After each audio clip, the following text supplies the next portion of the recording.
Est-ce que les femmes intelligentes riment avec les femmes célibataires?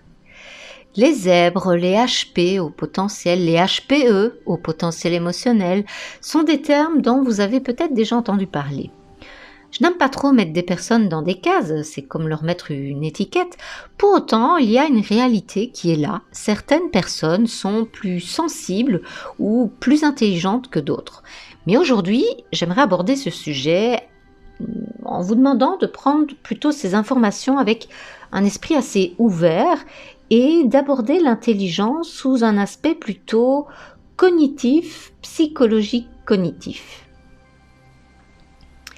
L'intelligence humaine est la capacité intellectuelle de l'être humain qui est caractérisée par la perception, la conscience de soi et la volonté. Grâce à leur intelligence, les humains possèdent des capacités cognitives pour apprendre, pour former des concepts, comprendre, appliquer la logique et la raison, y compris les capacités à reconnaître les modèles, comprendre les idées, planifier, résoudre des problèmes, prendre des décisions, conserver des informations et utiliser le langage pour communiquer. L'intelligence permet à l'homme de vivre et de penser. Certaines personnes ont plus de rapidité pour utiliser ces différents concepts. Les personnes qui ont un QI plus élevé vont comprendre plus rapidement. C'est comme si elles avaient un ordinateur qui fonctionne beaucoup plus vite, ce qui ne veut pas dire qu'il est mieux qu'un autre ordinateur ou plus intéressant qu'un autre. Cela veut dire que certaines personnes vont pouvoir comprendre et appliquer les choses plus rapidement que d'autres.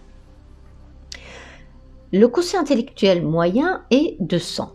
On y retrouve Einstein, Bill Gates. Stephen Hawking avait 160. Généralement, des hommes, mais on en parle de plus en plus aussi, il y a des femmes qui ont un QI plus élevé que la moyenne.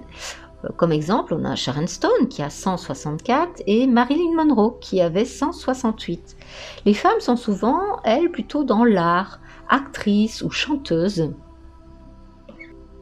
Aux États-Unis, où les tests de quotient intellectuel sont plus uniformes, ils ont fait une expérience et demandé à des hommes si avoir un rendez-vous avec une femme plus intelligente qu'eux pouvait les déranger. Évidemment, la plupart ont dit non. Ils ont poussé l'expérience jusqu'au rendez-vous et 80% des hommes qui avaient eu un rendez-vous sont partis avant la fin ou ont fini le rendez-vous en se taisant. Donc visiblement, cela gêne certaines personnes d'être en présence de femmes plus intelligentes. Qu'on le veuille ou non, que ce soit en Occident ou ailleurs, il y a toujours ce petit truc de la femme qui doit rester à sa place et l'homme à sa place aussi, ce côté patriarcal. La plupart des hommes aiment que la femme les admire quelque peu, donc si leur QI est plus bas ou ont moins de succès, ça les dérangera beaucoup plus. D'après les études, des hommes ne souhaitent pas que les femmes rentrent en concurrence avec eux, car ils souhaitent que les femmes soient là pour les soutenir, et pour ce faire, elles ne doivent pas être en compétition. Face à un homme alpha, c'est-à-dire qui est sûr de lui, avec une bonne situation, qui a de la conversation et qui sait prendre des décisions, les femmes au QI élevé vont se poser des questions et perdre peut-être leur confiance en elles. Est-ce que je me la pète un peu trop ? Parce que justement, ces femmes ont souvent du mal à admettre qu'elles ont un QI élevé. Elles ne souhaitent même pas faire le test par peur même de le rater, alors qu'un homme le fera plus facilement pour se promouvoir encore un peu plus. Les femmes auront plus tendance à se déprécier. Et de par ce fait, elles vont peut-être se mettre avec un homme qui sera moins intelligent, mais il est gentil, donc c'est déjà bien. Sauf qu'à un moment, le couple ne va plus fonctionner. Car s'il y a une trop grande différence, qu'elle soit sociale, éducative ou culturelle ou même intellectuelle, cela aura des retombées. À moins de mettre un masque pour que cela fonctionne. Donc, se créer un faux self. Et le souci n'est pas que le QI, mais la confiance en soi. On se contente de peu. Elle rentre en relation en se disant « je ne trouverai pas mieux ». Et à 30 ans, on a des prises de conscience, on pose des limites. À 50 ans, on choisit clairement, on choisira même un homme qui nous acceptera comme on est, sauf qu'il y en ait un moins sur le marché. Et le risque est de se laisser tenter à choisir quelqu'un en se disant « c'est déjà mieux que rien, je ne trouverai pas mieux ». Monique de Kermadec, qui est psychanalyste spécialiste dans la précocité intellectuelle, nous éclaire sur la vision de l'amour de la femme surdouée. Elle décrypte les comportements amoureux de ces femmes et de ces hommes surdoués qu'elle a reçus en cabinet. La surdouée doit-elle être en couple avec une personne elle-même surdouée pour être heureuse? Question qu'elle reçoit souvent lors de ses conférences. Les surdoués ont, dit-elle, le sentiment que l'amour risque d'être un grand défi pour eux. Elle a observé que les femmes attendent de leur partenaire qu'elle ou qu'il soit intellectuellement stimulant. Elles sont aussi en quête chez l'autre d'aspirations similaires, d'échanges culturels, de passions communes. Ce qui lui frappe, c'est que ces femmes emploient cette même formule « j'ai trouvé » ou alors « je cherche mon meilleur ami ». Le partage affectif des valeurs, voilà ce qui leur importe davantage que les diplômes valorisants. Elles souhaitent être indépendantes dans leur couple et à la fois comprises dans leurs différences. Je crois que ce qui importe pour elles, c'est ce lien qui les lie à la personne, avec en prime un sentiment immense de culpabilité si elles tombaient un jour amoureuses de quelqu'un d'autre. Le sens de l'engagement.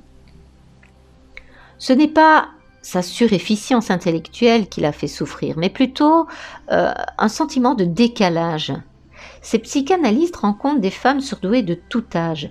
Elles souffrent toujours de cela à un moment de leur vie, jusqu'à ce qu'elles trouvent la personne, la relation satisfaisante. Elles peuvent souffrir d'être incomprises, ou même avant cela simplement de l'angoisse de l'être. Le danger pourrait être alors qu'elles soient tentées de se créer un faux self, de modifier leur comportement pour ainsi correspondre aux attentes de l'autre, et d'être plus tard insatisfaites dans leur couple. Elles peuvent aussi souffrir des moqueries de l'autre. Si la femme surdouée est hypersensible, par exemple, ce qui est l'une des caractéristiques de sa surdouance, elle peut souffrir de moqueries de son ou de sa partenaire qui, chaque fois qu'elle fond en larmes, lui lancerait qu'elle est un véritable saule pleureur. L'autre source de souffrance pour ces femmes, l'ennui.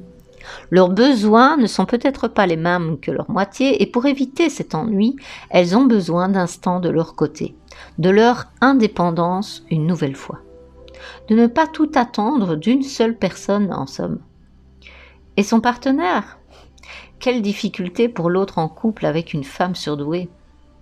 La femme surdouée peut rapidement devenir insupportable à celui qui ne l'est pas et qui ne comprend pas son intensité et son exigence qui pèsent sur leur couple.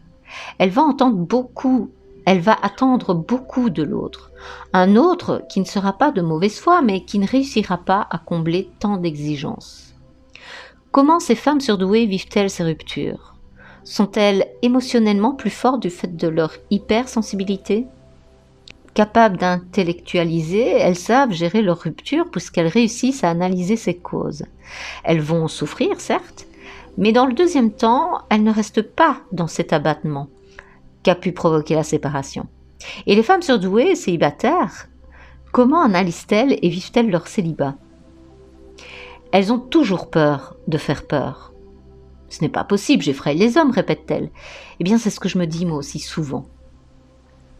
Et il est vrai aussi que, dans le contexte de la rencontre, la femme surdouée n'est pas très sûre d'elle. Elle craint davantage d'échouer à trouver la bonne personne.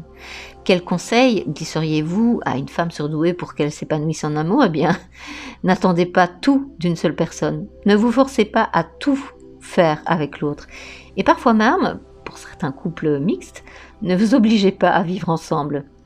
Si vous vous entendiez très bien à distance, eh bien, autorisez-vous à garder une certaine distance.